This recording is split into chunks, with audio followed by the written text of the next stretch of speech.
Everyone, I am Himanshu and he is Rishabh of class 7th studying in Jindal Adarsh Vidyalaya. Today, this is our model, thermoelectric generator. This works on the principle of law of conservation of energy.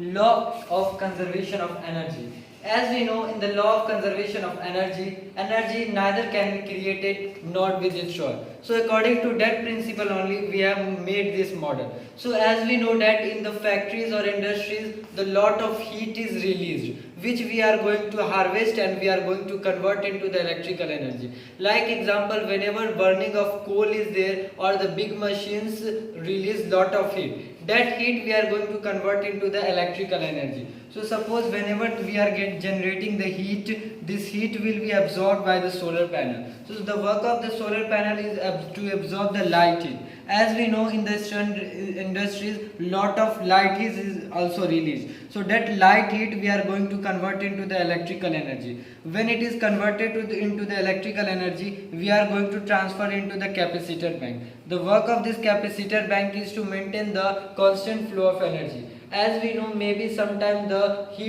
production of heat will be more or less.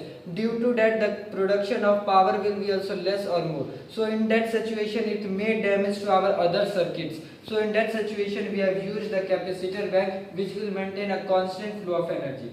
When the energy becomes constant, we are going to store it. So after the storing, it may not be sufficient to supply wherever it is required. So hence in that situation, we have used the transformer. The work of this transformer is to set up the energy. So in this, we are going to step up the energy. So when the energy is stepped up, we are going to supply wherever it is required. Suppose example, the generation of energy which we have got, it is the 12 volt. So the work of this transformer, that will convert 12 volt into the 24 volt, or maybe according to its power, it will convert and boost up the energy.